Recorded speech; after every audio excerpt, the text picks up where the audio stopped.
जय हिंद दोस्तों, स्वागत है आपका हमारे YouTube चैनल माइंडेड मैन में। दोस्तों, दिल थाम के देखिए क्योंकि इस वीडियो में हम आपको दो बड़ी खबरें बताने वाले हैं। तो चलिए पहली खबर को शुरू करते हैं। तो दोस्तों, आपको बता दें कि 24 अगस्त को साउथ अफ्रीका के जोहान्सबर्ग में ब्रिक्स का सम्मेलन हुआ था और यहां पर 6 नए देश को न्योता दिया गया था। यानी 6 नए देश 1 जनवरी 2024 से ब्रिक्स के आधिकारिक सदस्य बन जाएंगे। इनमें यूएई का नाम था, सऊदी अरब का था, ईरान था, इजिप्ट था, इथोपिया था और साथ ही अर्जेंटीना था। अब आप यहां पर एक पैटर्न अगर देखने की कोशिश करें तो नो डाउट इसमें से कुछ देश ऐसे जरूर हैं जिनके ऊपर भारत का भी ठीक ठाक इन्फ्लुएंस है। लेकिन हमें अभी नहीं भूलना चाहिए कि इनमें से मैक्सिमम देश वह है जिनके ऊपर भारत के साथ साथ चीन का भी इन्फ्लुएंस है और बड़े तगड़े तरीके का इन्फ्लुएंस है। और यही मामला अर्जेंटीना के साथ भी था। अर्जेंटीना के अंदर भी उस समय एक लेफ्ट गवर्नमेंट थी, वामपंथी गवर्नमेंट थी, जिसके साथ चीन के अच्छे संबंध थे और अच्छा इन्फ्लुएंस था। एक यूएई ऐसा देश था जिसके ऊपर शायद कहा जा सकता है कि चीन से ज्यादा भारत का इन्फ्लुएंस था। बाकी लगभग सारे ऐसे देश को चयनित किया गया था जिनके ऊपर चीन का अच्छा इन्फ्लुएंस था, अच्छी पकड़ थी। लेकिन इसके बाद अर्जेंटीना में नवंबर के अंदर राष्ट्रपति पद का चुनाव होता है और राष्ट्रपति के इस चुनाव में जो मौजूदा गवर्नर थी, जो कि वामपंथी थी, वह हार जाती है और वहां पर भी बिल्कुल इटली वाला खेल होता है। जैसे इटली में भी पहले वामपंथी गवर्नमेंट थी, वह चीन की बीआरआई परियोजना के साथ जुड़ते हैं, लेकिन अचानक वहां पर इलेक्शंस होते हैं। लेफ्ट ईस्ट गवर्नमेंट हार जाती है, राइट विंग वाले पावर में आते हैं।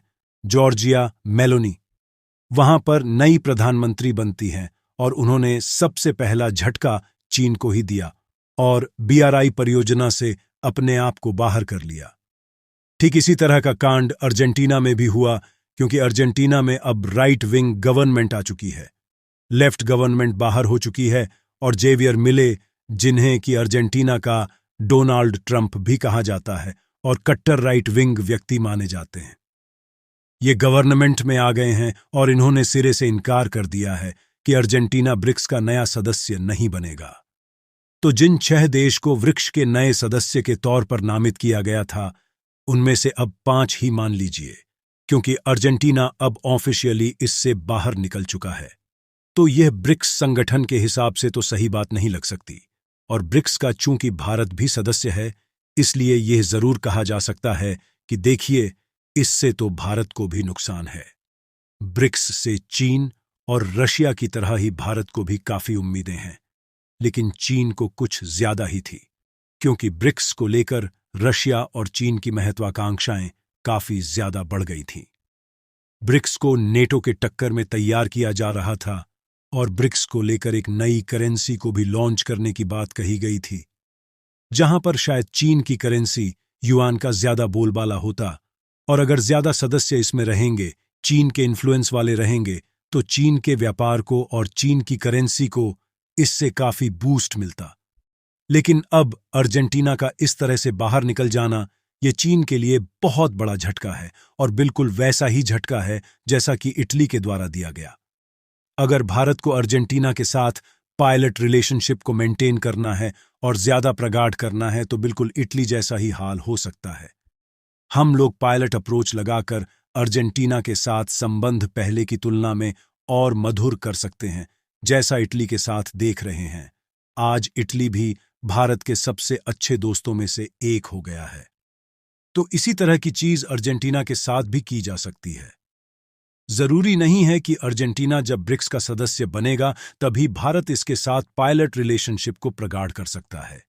हालांकि यहां पर अर्जेंटीना के नए राष्ट्रपति द्वारा यह जरूर कहा गया है कि देखिए, सदस्य तो हम लोग नहीं बनने जा रहे हैं, लेकिन हम यह भी नहीं कह रहे हैं कि ब्रिक्स से पूरी तरह से संबंध विच्छेद कर लेंगे, बल्कि हम लोग ट्रेड को लेकर ब्रिक्स के साथ काम करने के लिए तैयार हैं।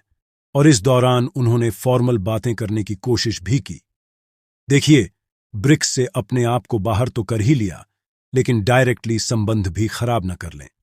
हम लोग तो अल्टीमेटली, यह चीन की महत्वाकांक्षा को एक बहुत बड़ा झटका है और भारत जैसे देशों के लिए यह एक अच्छी बात है कि अब दुनिया के मैक्सिमम देश में राइट विंग गवर्नमेंट बनती जा रही है, जो कि भारत के नजरिए को समझेगी और भारत को एक बड़े भाई या बिग पार्टनर के तौर पर रिकॉग्नाइज करना शुरू करेगी।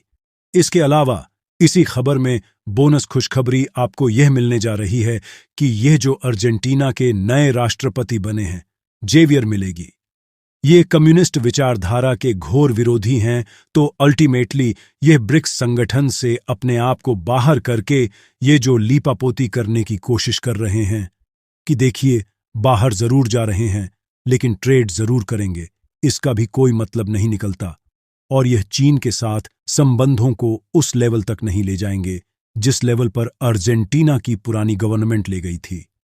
तो अल्टीमेटली जो हथियारों की भी खरीद बिक्री के लिए अर्जेंटीना को अपने प्रभाव में चीन लेना चाहता था और अपने JF7 बेचना चाहता था, वह चीज भी अब पूरी तरह से रुक जाएगी।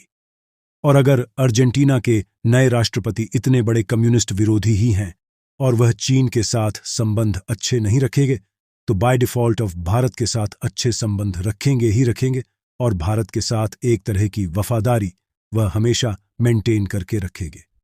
और जो कुछ समय पहले बातचीत चल रही थी कि अर्जेंटीना को विमान की आवश्यकता है उसकी एयरफोर्स के लिए, और यहां पर जब चीन के साथ साथ भारत का तेजस और अमेरिका के F-16 भी पार्टिसिपेट कर रहे हैं, तो इसमें अब भारत के तेजस को ज्यादा प्रायोरिटी दी जा सकती है।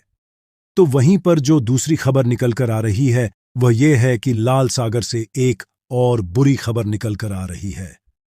हम लोग लगातार डिस्कशन कर रहे हैं कि भूमध्य सागर का वह इलाका जिसे रेड सी कहा जाता है, यहां पर हूती की काफी ठीक ठाक प्रेजेंस मौजूद है, जो कि ईरान की प्रॉक्सी है। ईरान के समर्थन से ही यह किसी भी तरह के कांड को अंजाम देते हैं। अब उनकी तरफ से स्पष्ट कहा गया था कि वह इजराइल से आने और जाने वाले सभी व्यापारिक शिप को निशाना बनाएंगे और यह एक्चुअली ऐसा कर भी रहे हैं। यह लोग अपने कमिटमेंट से बियॉन्ड जाकर लगभग सभी तरह के कमर्शियल शिप के ऊपर अटैक किए जा रहे हैं, जिसमें भारत के व्यापारिक जहाज भी शामिल है। ऐसी परिस्थिति दुनिया भर के लिए काफी ज्यादा दुखदायी हो चुकी है। यहां पर अमेरिका द्वारा टास्क फोर्स भी बनाई गई है, लेकिन अगर हम लोग देखें कि वास्तविकता में इस टास्क फोर्स ने क्या इनके ऊपर काबू पा लिया है, तो देखने के लिए मिलता है कि नहीं। अभी केवल अमेरिका, ब्रिटेन और फ्रांस की कुछ हद तक प्रेजेंस मौजूद है, बाकी के सारे शिप ऐसे ही चल रहे हैं। भारत की स्पेशली अगर बात की जाए तो वह जो ड्रोन कांड हुआ था, जो भारत के निकटवर्ती इलाकों में दागा गया था, उसके बाद से भारत के 3 वॉरशिप जो कि भारत के डिस्ट्रॉयर हैं, ये लगातार अरब सागर में गश्त लगा रहे हैं। इसके अलावा कुछ फास्ट मूविंग पेट्रोल वॉट्स भी भेजी गई और इसके अलावा मैरीटाइम पेट्रोलिंग भी हमारे PI विमान से प्रॉपर की जा रही है। लेकिन इन सब के बावजूद बताया यह जा रहा है कि यह खतरा इतनी आसानी से नहीं चलेगा, क्योंकि हमें इसके साइन पहले ही मिल गए थे। जैसा कि हम लोगों ने लास्ट वीडियो में डिस्कस किया कि ईरान की नेवी द्वारा 2 नई क्रूज मिसाइल जिनकी रेंज इन 1000 और 2000 किलोमीटर में है, उन्हें डिप्लॉय कर दिया गया है।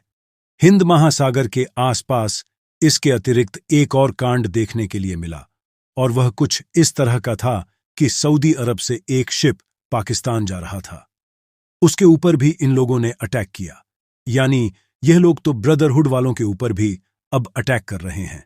तो मतलब यह है कि इनका इरादा कोई छोटा मोटा नहीं है और लंबे समय तक ये लोग रेड सी के अंदर फाइट लड़ने की तैयारी में हैं। इस बीच एक और खबर निकल कर आ रही है। हूती के द्वारा यह कहा गया है स्पष्ट तौर पर कि आप कितनी भी गश्त कर लें, कुछ भी टास्क फोर्स बना लें, हम सभी के ऊपर नजर बनाए हुए हैं और हम जो इस समय काम कर रहे हैं इसे बंद नहीं करने वाले हैं। दरअसल यमन के हूथी का नेतृत्व करने वाले मेजर जनरल मोहम्मद अल-थठीत की ओर से एक वार्निंग दी गई है। जी हां, और ये वार्निंग सीधे सीधे उन देशों के लिए दी गई है जो कि रेड सी में इस समय निगरानी का काम कर रहे हैं और व्यापारिक शिप को बचाने के लिए एक पहल कर रहे हैं, जिसमें स्पष्ट रूप से अमेरिका, ब्रिटेन, फ्रांस, इन सभी की नौसेना आती है, जो कि रेड सी के अंदर कमर्शियल शिप को सुरक्षा देने के लिए वहां पर तैनात है। हूती के कई सारे हमले भी जो बीच में हुए हैं उन्हें भी न्यूट्रलाइज किया। साथ में भारत की नौसेना भी यहां पर प्रेजेंट रखती है। तो इन सबको यमन के हूती की तरफ से वार्निंग दी गई है कि हम लोग आपकी गतिविधियों के ऊपर बारीकी से नजर बनाए हुए हैं। आगे उन्होंने कहा है कि यमन फिलिस्तीन के साथ खड़ा है और अल्टीमेटली उनके द्वारा जो हमले किए जा रहे हैं वह लगातार इसी तरह से चलते रहेंगे। अब हम सभी जानते हैं कि इस तरह की चेतावनी से और इस तरह के कुकृत्यों से जो वर्ल्ड ट्रेड है वह बहुत ही ज्यादा बाधित हो रहा है। सभी गुड्स के दाम बढ़ रहे हैं और वह सारे गुड्स जो कि इसी रास्ते से होकर ट्रांसपोर्ट किए जाते हैं, जिसमें क्रूड ऑयल भी शामिल है। इन सभी की भारी दिक्कतों का सामना आम व्यक्तियों को करना पड़ सकता है। तो अल्टीमेटली इस वीडियो का मोरल यही निकलता है कि ईरान के ये जो प्रॉक्सी हैं ये तब तक नहीं मानेंगे जब तक ईरान इन्हें नहीं रोकेगा। तो अब सीधा सा मतलब यही निकलता है कि अगर आपको इन प्रॉक्सी को रोकना है तो ईरान को किसी बड़े स्तर पर दंडित करने की आवश्यकता है। यहां पर उम्मीद की जा सकती है कि अमेरिका सहित उसके जो सहयोगी देश हैं वह किसी तरह की कोई बड़ी कार्यवाही इस एरिया में कर सकते हैं ताकि ईरान को प्रेशराइज्ड किया जाए और उसके बाद हूती के इन हमलों को रोका जाए। वैसे इस बात की पूरी संभावना भी बन रही है कि अमेरिका सहित उसके सारे सहयोगी देश, इसके अलावा सऊदी अरब और उसके सारे सहयोगी देश जो कि ऑलरेडी यमन की हूती से परेशान हैं, बहुत लंबे समय से उनकी पारंपरिक तौर पर दुश्मनी भी रही है, तो यह एक अलायंस बनाकर किसी तरह का कोई वार भी हूती के खिलाफ छेड़ दें। खैर, यहां पर दुनिया की आवश्यकता को देखते हुए यही कहा जा सकता है कि जो भी कदम उठाया जाए उनके खिलाफ जल्द से जल्द उठाया जाए। तो दोस्तों, आपको ये वीडियो कैसी लगी? अगर आपको ये वीडियो अच्छी लगी हो तो इस वीडियो को लाइक जरूर कीजिए, और अगर अभी तक आपने हमारे YouTube चैनल माइंडेड मैन को सब्सक्राइब नहीं किया है तो सब्सक्राइब जरूर कर लीजिए और इस वीडियो को अपने दोस्तों तक भी शेयर करें ताकि उन्हें भी यह जानकारी मिल सके। दोस्तों, ऐसे ही आप लोग प्यार बनाए रखिए और कमेंट बॉक्स में जय हिंद जरूर लिखें।